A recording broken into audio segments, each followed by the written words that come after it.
It is December 2020, the last ODI match of India's tour of Australia. India has already won the series, so this match is just a dead rubber. India batting first scored 302, and the best batsman was Hardik Pandya, with an amazing knock of 92 runs in just 76 balls. While bowling, Shardul Thakur took 3 wickets in just 51 runs, the best bowling performance. In the field, Jadeja had a great day and took 2 amazing catches. Now, all of this performance were important for India to win the match. But how do you compare the best bowling performance with the best batting performance and decide who contributed the most to India's win? Well, the answer for years was you can't. There is no way to compare batting with bowling. You can say what you like. But now there is a way. Now you can. With Fantasy League Point System. In this particular match, who do you think was the biggest contributor? The best bowler or the best batsman? It was the fielder, Ravindra Jadeja. He took 1 wicket, scored 66 runs and 2 amazing catches. He wasn't the best bowler, batsman or even the best fielder that day. But overall, he contributed more for India's win than any other player. This was very interesting to me. So I decided to do it for every top player in cricket history. Yes, I took on the mission to find the data of every top player in ODI cricket, analyze them, multiply, divide, add, remove them to find the greatest player in the world ranked by the Fantasy Point System. Hello, this is AB Patel and welcome to my tea stall. This was a very complex process to find and analyze data of 33 top, best and most consistent players from last 4 different decades. To keep it simple, here are a few rules. All the players are ranked using Dream11's Point System rules for ODI cricket, with 2 changes. First, it was impossible to find the economy rates of bowlers and strike rates of the batsmen for each and every match they ever played. Sachin alone played more than 400 matches, so we would consider their career strike rate and economy rate as the rate for every single match. Second, I found every website related to cricket, but there was no record of maiden overs and runouts by every players. It sucks, but there was no way around it. If you know any site with that data, let me know in the comments. So let's get into the ranking. It's much different than what you would predict. To give you an example, Ricky Ponting is the 3rd highest run scorer of all time, but in this system, he ranks at number 8 in the all-time ranking with 17,182 points. And his rival, the Bengal Tiger, Sourav Ganguly, who is the 10th highest run getter, almost beats him with 100 wickets, just stays behind him with 500 points and comes at number 9. Virat Kohli, who is just as aggressive with them with his run machine, he ranks at number 16 with 15,134 points. But he is still playing and at the current pace will likely take over both of them. Right now, he is the highest ranking active player on this list. But if I had made this list 6 months ago, the answer would have been different. Because of the retirement of the legend Captain Cool, he scored 10,700 plus runs, 300 plus catches, 123 quick stumpings and 1 wicket. Along with that, he helped spinners take hundreds of wickets, captain India to 3 ICC trophies. That's MSD for you. He is one of the greatest cricketers of all time while being one of the greatest captains of all time. Number 7 is a very surprising name, Mr. Universal Boss. He is the 12th highest run scorer and has 160 wickets. This stat was so amazingly surprising for me because the cricket world needs to put respect on his name. With consistent performance over 3 decades in all formats, he is much greater player than just a T20 showman that like people think he is.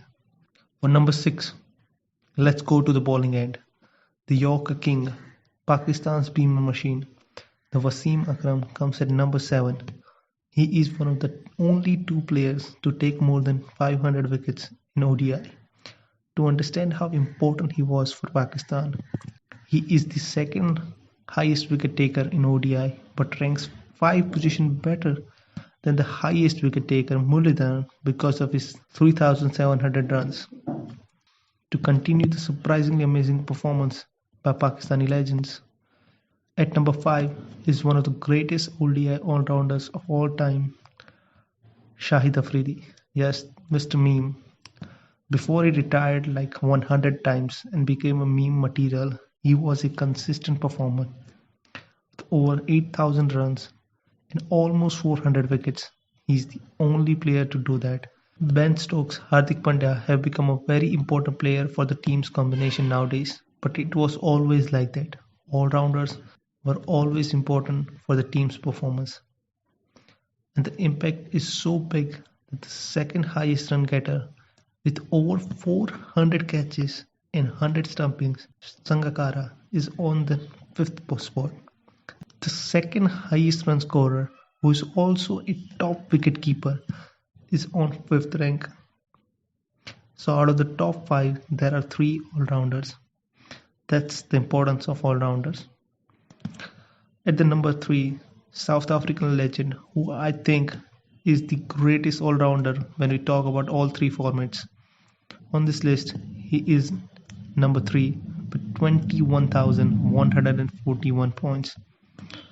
At the number 2, the greatest all-rounder in the ODI history by fantasy point system, 13,000 plus runs, 300 plus wickets, 28 hundreds, the Sri Lankan masterclass Sanat Jayasuriya.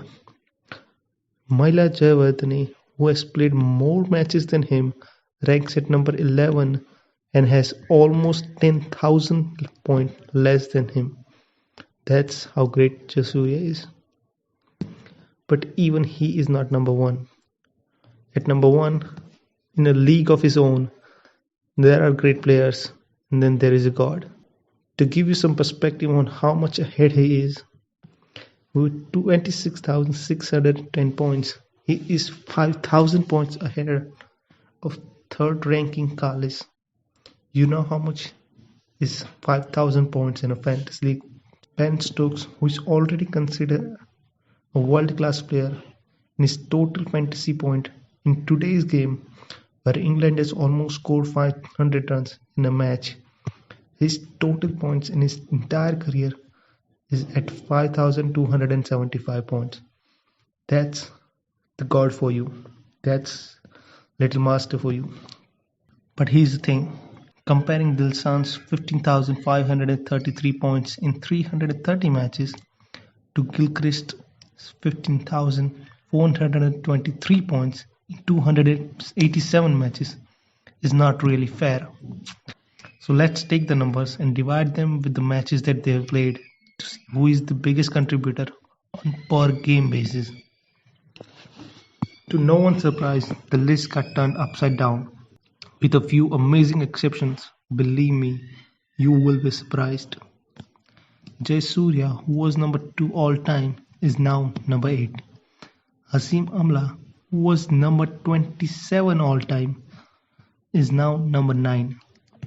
Sachin, who played in 4 different decades, from a time when 250 was a match-winning total to the time when Rohit Sharma has scored 250 on his own. Even then, he is still at number 6, even in the per match basis. At the number 5, the universe boss, surprise again. He debuted before 2000 and he is still playing. Anyone who doubts his consistency needs to know these stats. He is top 5 best contributors on a per match basis for last 2 decades. But at the number 4, another surprise. It's not really surprise. His teammate from the RCB, the King Kohli. He is the only player in the top 5 with just one skill, batting or bowling. Everyone else did at least 2 things, batting or bowling, batting or wicket keeping. That's how dominating he is in today's game. While on the topic of domination, let's talk about Kalis. Kalis is the only one to be in the top 5 all time and top 5 in per match ranking. He is contributing more on per match basis than Kohli and Gale, and he retired like 5 years ago. That's crazy. He is at number 2, the only retired player to be in the top 5. But honestly, nothing else in this list surprised me more than number 1 and number 3. Take a guess, put in the comments, and I guarantee you will be wrong. Number 3 is the South African wicketkeeper batsman Quinton de Kock. In just 121 matches, he has scored over 5,000 runs with 15 hundreds and taken over 160 catches. I was so confused that this can't be right that I had to recheck his stats just to make sure it was right. If he keeps on his consistency, he will reach Kohli's current total in 10 less matches. But at the number 1, he is the only player to have a per match score of more than 70. Just 500 points less than Kohli in all-time ranking, and he has played 50 less matches. In 50 matches, he would be about 3,800 points ahead of Kohli. It was crazy and very surprising for me, but the name is Shakib-ul-Hasan. 6,323 runs and 260 wickets. He is the backbone of Bangladesh team. At the current rate, he could become the best all-rounder in ODI cricket history. Keep on improving, just like the videos that we do, which will keep on getting better. So if you are a cricket fan and love interesting facts and stories, subscribe to our channel, and thanks for watching and have a great day.